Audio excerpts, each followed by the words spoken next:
My husband has two brothers and one sister. His sister and her husband are not my favorite people in the world. Recently they have been couch surfing as they lost their home, long story which could have been avoided if they had adulted like they should have. First, they stayed with my in-laws but they used the excuse that my Phil has diabetes to get rid of them and their rowdy children. Next was his older brother and his wife. They had 2 spare rooms as 2 of their older children moved out a year ago and they only have the 6-year-old and their 13-year-old twins at home. After 3 weeks they had to move out due to a planned refurbishment. They were happy with them as they were generally tidy and helped out in the home. The youngest brother was the next to take them in. While my Sil was there she helped out in the home and kept her children on a leash. The youngest brother's wife is very house proud, and she allowed them to stay for a limited time only as they have had a baby recently and her mother will be staying with them to help out for the first 6 months.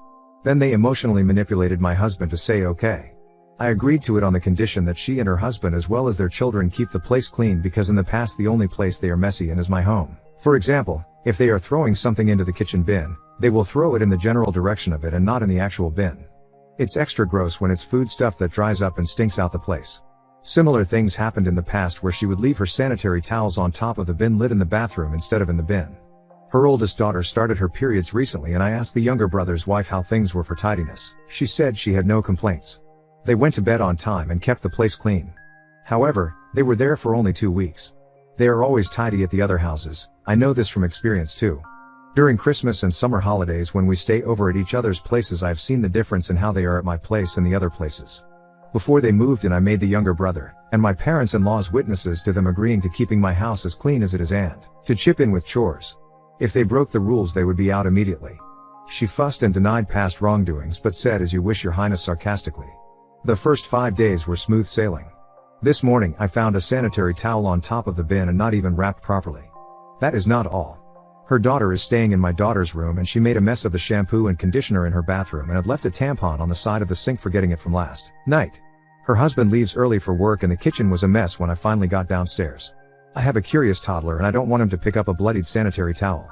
I knocked on the guest room and told her to pack her shit and get out. She looked angry and tried to play innocent. She said it was only some blood and to chuck it in the bin if it bothered me so much.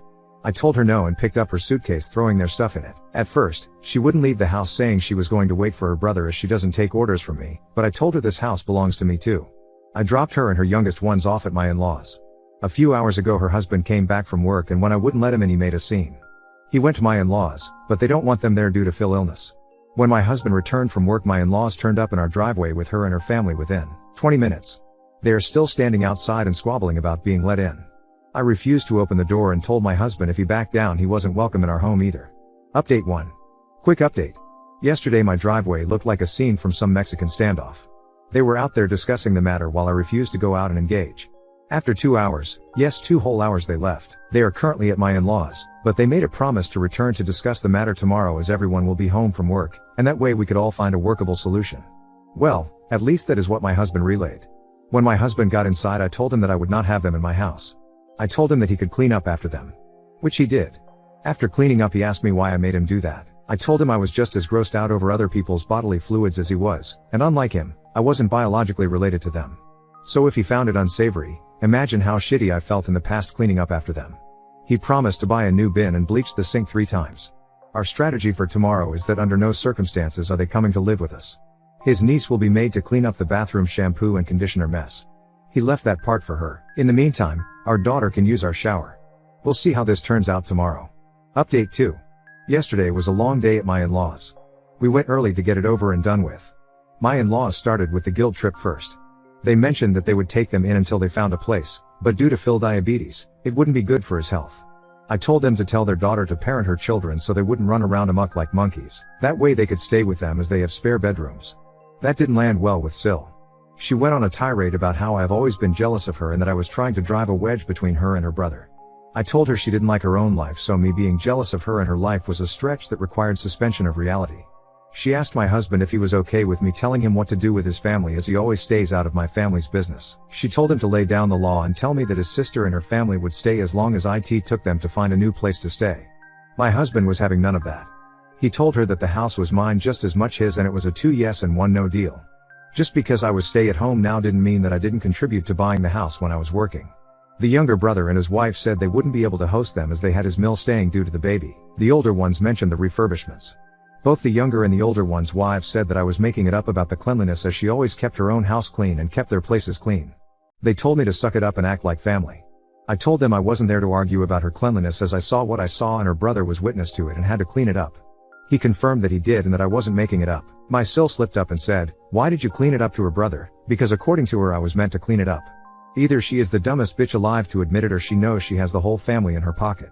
Either way, I made it clear she wasn't going to stay with me, and because she got along much better with everyone else in the family, they would figure out something around their own lives. My husband told his niece that she was old enough to clean up the remaining mess, but she said no. Her father jumped in and said, "She is your niece, but my daughter, don't you dare tell her what to do." It got heated between them, so they both had to walk it off. I told her and her husband that the only reason me and my husband were there was to get money back for the bin we had to throw out due to her sprinkling biohazards around the house. She laughed in my face and said it would never happen. I said, "Fine. I hope you realize that when I threw you out I didn't pack all your belongings."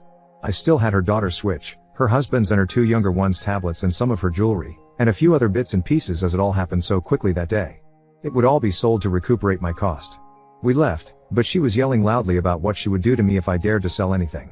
My husband has my back and he said, "Go ahead and sell whatever you need to." Later on, they kept texting my husband to do them one last favor by putting up with her for a few months until she got back on her feet.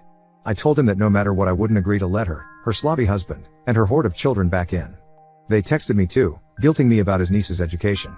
With no place to stay close to her school, she might have to start at another school if they get a rental which isn't in the school zone. I texted back tough luck and blocked them. My husband won't block his parents but was pissed at his brothers for telling him that he was selfish to not take them in, as they were in a hard place in their lives. They did admit it was gross but excused her behavior by texting that maybe I did something to aggravate it. To top this off, the oldest wife left a voice message through her husband's number to my husband's WhatsApp. She said, "I kid you not, you are still okay to watch her 6-year-old on Tuesdays and Wednesdays like usual." I told him to say, "Figure out what the answer to that request is." So that is where we are at now. Update 3. Went to pick up my children, and had to stick around a little longer as a new family is moving to the area. The parents wanted to meet their children's classmates' parents. So we had a small meet and greet. The office brought my husband's older brother's daughter, the 6-year-old, to me, as I am the one that usually picks her up, and on Tuesdays and Wednesdays she stays with me. No one had picked her up, and when her teacher noticed me waiting in the hallway, she asked an office admin to bring her to me, thinking I was delayed due to meeting with the new parents. I told them that I wasn't responsible for her anymore on Tuesdays and Wednesdays. They took her back to the office and they must have called her mother. When I returned home from the meet and greet, my husband said his parents had called him and spoken their mind to him about me abandoning their granddaughter. They also put his older brother's wife on the phone and she had a shouting match with my husband. Sil, I kicked out, also had a few words with him. It ended with my husband telling his parents that they had lost the privilege to talk to him for a week and he would only unblock them when they gave him and me a sincere apology. He explained that it was up to the parents to make pickup arrangements when I had made it clear I would no longer provide free services. The Sil I kicked out is staying with her parents for now. Her husband and her younger two and two of the older ones are staying with my in-laws. The other older two are, and the other two younger ones are spread between the other two houses, but they made an indirect threat saying it would be a very temporary arrangement, as she promised it wouldn't take long for her to make her brother see the light. I think I am in for a long ride. Update 4. It's early in the morning and I've only slept a few hours. Don't know if I'll be able to finish this in one sitting. Friday I dropped off my children at school and the older brother's wife was there at drop-off time. She followed me because when I stopped to pick up some bits and pieces she confronted me in the store parking lot. She was apologetic and wanted to make amends. I was having none of it. She was desperate, she said, because if she missed one more week of overtime she would lose the project, as she is the lead and has to stay there to supervise. Her husband can't change his hours and so it has to be her who picks up her 6-year-old. She said it's not defensible to have a grudge against her 6-year-old for a passing comment she made. I told her it wasn't a passing comment. She laid the blame on me for our Sil leaving biohazards in my home. She said she just wanted everyone to get along, and was hoping to de-escalate the situation. I asked her to ask Sil to help her out, and she said she had refused as she has 3 under 7 years and can barely cope with them. I asked her to ask the youngest wife, as she has her mother staying with her, leaving her with time and energy to pick up her children, and they clearly preferred each other over me. She said she wanted to concentrate on the early memories of her own child instead of helping her out with her 6-year-old. I told her to suck it up and find a solution with those she considered family. Then I went about my shopping. In the afternoon when I went to pick up my little one she was there again, and when we got out of the pickup line she followed me all the way home. So I blocked my driveway by parallel parking so she wouldn't be able to park and harass me at my door. I sent a text telling my husband to let me know when he would be home so I could move the car. Not being able to park didn't stop her, as she parked on the side road and came to my house. She rang the bell, but I wouldn't open up the door. She went round the back and knocked on my back door telling me that I couldn't avoid her forever. We were family. I told her through the window as I didn't want her to push her way through if I opened the door, to leave or I would call the police for harassment. She left. In the evening someone rang our doorbell and I went to open it. It was my Mill and Phil. They wanted to come inside and apologize. So I let them in. They started by telling us how much the events of the last few days had affected them. Then they said sorry, and asked me to get back to normal. My Mill said that sometimes you have to put up with some negativity from family as life has a lot of ups and downs. Everything can't be roses and rainbows all the time. My husband stopped his mother and said, then why do critical__lemon and I have to be the only ones on the receiving end of the negativity? When would they hold his sister and the others accountable for their behavior? They tried to guilt trip me into helping out with the 6-year-old as her mother and I had previously been on good terms. I said she lost that privilege as she chose her side. They said would I be able to sleep at night knowing she would lose her job? I said yeah. My husband pointed out how much I had done for her without any financial compensation. They said you were home anyway. One more child that was already potty trained made no difference to me over the past 4 years. I told them it did, because I had many sacrifices over the years for their daughter. I also mentioned that if they couldn't convince the younger brother's wife to help out then they had to forget about coercing me to do it. They wanted to know when I would return the stuff I was holding hostage. My husband said he was holding it hostage, and it would be returned when his sister paid up for damages. My Phil said that Sil would be right to report the theft to the police. My husband said she could do as she pleased. At this point, my husband told them something I wasn't aware of. He said to pass on a message to his sister that he had canceled the hotel and activities including the horse riding for his niece for the summer vacation / If he couldn't tell her to clean up her mess, because her father had told my husband who did he think he was to his daughter to boss her around, then he felt no need to pay for her specific activities since her father was unsure about their uncle-niece relationship and having the right to teach her some responsibility. This made my Mill upset and she said you haven't done that have you? I thought we would all have a great vacation. He said he had. They tried to make excuses like Sil had a lot on her plate with losing the house, and young children, but I was having none of it. I told them that her life situation was due to her own poor choices and that bringing in a 9th child into the mix was not going to make her situation better. My Mill said every woman had a right to decide for themselves about their family planning. Her body, her choices, and I was not to dictate to her what she should and shouldn't do. I asked her like you are dictating to me right now, by weaseling your way into our home under the guise of an apology? She said no, it was different. She wasn't telling me to have more or less children as she loved grandchildren. The more the merrier. I told her she couldn't expect me to look after other people's children either. The less stress I had the merrier I was. It also comes under my body and my choice. They turned to my husband and asked him if he was really putting them through all of this because we had decided to be less amiable over a silly thing. He said scrubbing down the 2 bathrooms after his niece and sister wasn't the highlight of his life. As they were stuck making excuses and lamenting over us not joining them for the family holiday and by canceling Sil and her family's holiday and ruining the mood for everyone, we told them to leave politely. On Saturday morning we were woken up by someone frantically knocking our door and ringing the doorbell. It was Sil and her eldest son. My husband told me he would handle it. When he opened the door she tried to push through but my husband blocked her way. She was shouting loudly to let her come inside so she could knock some sense into me. She threw $300 in my husband's face and said to him, is she happy now, that cradle snatching bitch? I am a year and a few months older than her and she is just over 2 years older than him. She called me a jealous whore and a few other words.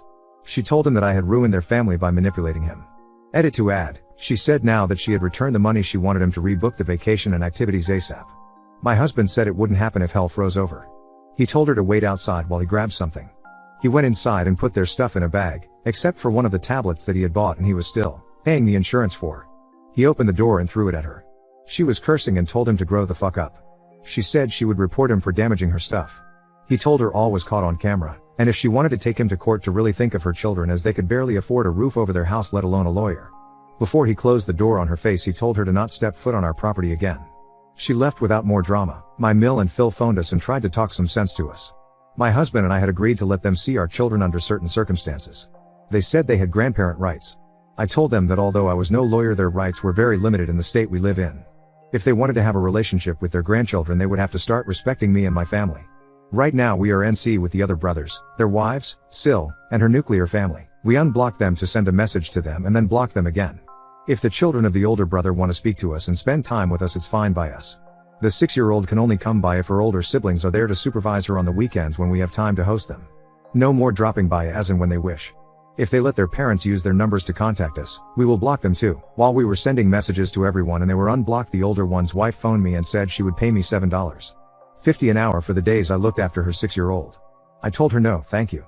I'll pass on that wonderful opportunity and good luck to you finding childcare for that amount. She texted me she would compensate me for the last 3 months too to sweeten the deal. I told her no. She begged me to reconsider as she had no one lined up for next week. I told her to figure out her own childcare. She was crying, and I have to admit it was kind of satisfactory. So if I am a bitch for that, I will own it. She will most likely lose her job, but it's not my circus, not my monkeys. The younger one's wife wondered if she could get some help with the baby when her mother went back home, as I had helped the older one. I told her no.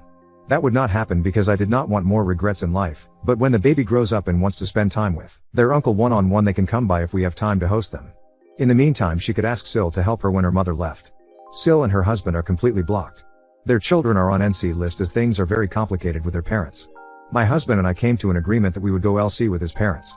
When they do visit us, they have to follow our ground rules. When spending time with us, they can't mention or advocate on behalf of the others, and they can't mention what is happening in our lives to the others. If not, we would go NC with them too. All of this has brought me and my husband closer. I am happy for all the support here, and going forward I think there will be less stress. It feels like a huge load off my shoulders. Now on to second story. Parents bribed me to remove my groomsman because he's trans, sparking a family feud that may keep them from my wedding. I, 28F, am marrying my fiancé, 32 male, in March. I was in my parents' home recently and I was telling them about our wedding party, which is going to include a male friend of mine as a groomsman. For some background, this male friend, we'll call him Steven, went to high school with me and is a post-op trans man. My fiancé said he'd love to have Steven as a groomsman, and I asked Steven and he was delighted. Then, I told my parents, and they were like, oh, we didn't realize she was going to be actually in the wedding. She'll be in all the photographs. We don't think that's appropriate. So I was obviously instantly mad. They then said that they weren't going to be comfortable attending and being in all the photographs with her, her again, and that I would need to remove Steven from the wedding party if I wanted them to come to the wedding. So I basically told them that if they weren't comfortable, they didn't have to come. I left, came home and immediately transferred them the money for the wedding dress. I then get a phone call from my mother telling me that they will pay for the whole wedding if I remove Steven. Basically bribing us. I just told her I needed space and I hung up. That was 3 days ago and I haven't spoken to them. I'm shocked because they have never spoken ill of Steven before. I'm upset that they would show so little respect to someone who is so important to me. I am also upset that they have so little respect for me that they think I would turn my back on a lifelong friend for money. I don't know if I should speak to them in a few days when everything has calmed down, or if I should leave it to them. A few people I've spoken to have said I'm being a bit of an asshole because they're my parents, and they have a right to an opinion even if it's something I don't agree with. That I'll regret them not being at my wedding and that realistically it will ruin our relationship. I've had aunts and uncles calling me saying that this will tear our family apart and I'm being selfish. A cousin texted me to say that I'm choosing friends over family and that she and her parents won't be attending if my parents aren't, and the same for other members of the family. So it's basically blew up into this huge deal where a good portion of my family will likely not attend either. My view is that I don't think it's selfish to want to celebrate my day with everyone I love. I feel like the ball is in their court and they have the choice to come or allow their bigotry to stop them attending their only child's wedding. Also, to be clear, I am 100% not removing Steven from my wedding or taking the money. I'm not considering either option. My fiancé is in full agreement. But I just want to know if I'm the asshole for so easily accepting that my parents, and by default a lot of my family, won't be coming to my wedding? Update 1. Just to be very clear, I was not asking if I am asshole for standing up for my friend. I stand by my actions 100%. I am trying to figure out if I should have done more to convince my parents to come rather than simply accepting they won't be there. I am going to take the advice many of you have suggested and have another sit down with my parents and reiterate my feelings. Update 2. I met my parents for lunch yesterday, and just laid everything out. I stood my ground and explained to them that Steven would be in the wedding and that I wouldn't be accepting any money from them. I asked them why none of this has come up before and they basically said they've been holding their tongues and this has just brought it all to a head. So they've basically always had this issue, but I suppose have never had a reason to bring it up, because they didn't want to start a fight. At the moment we are at a bit of an impasse. They are still saying they won't be attending. But I have reiterated that if they can put their feelings aside they are welcome, no questions asked on the day. My only requirement is that they are kind and courteous to all in attendance. So I guess we will just have to wait and see. I have sent a message to my cousins explaining the situation and I've yet to hear back, so that's up in the air too. I feel like I also need to say that I have spoken to Steven about this. I know a lot of people said I shouldn't speak to him about it, but that just wasn't an option for us. We have a very open friendship and we are always honest with each other. He always would have known something was up if a big chunk of my family just suddenly weren't at my wedding. He was obviously very upset, and he immediately offered to step back from the wedding party. Both my fiancé and I were adamant about how important it was for us that he remain part of the wedding. My fiancé said that he is an important part of our lives and it would mean a lot if he was standing up there beside him. We all cried a bit, and ultimately he's staying. So that's really where we are at right now. It's not an ideal situation, of course. It has made me question my relationship with my family, especially regarding where we fall on obvious topics. I don't think I want to completely cut them from my life, but I think it will be difficult going forward regardless of whether they attend the wedding or not. I'll admit I was probably naive when it came to their views on a lot of things, because honestly it has never affected my life before. That's probably a selfish way to have lived, but I'll put my hands up and admit that's how it's been.